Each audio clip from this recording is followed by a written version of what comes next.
Hello guys, বাসা থেকে পালিয়ে আসার পর দুজনে এখনো বিয়ে শাদী করতে পারিনি।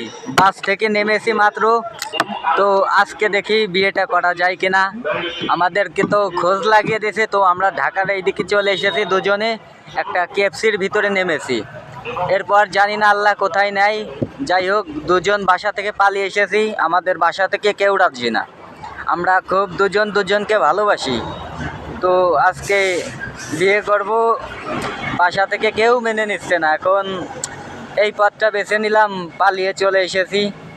তো এখন কি করা যায়, আসলে খারাপ লাগতেছে। দেখি কোথায় ঠাঁই হয়, অচেনা শহরে এখন কই যাব।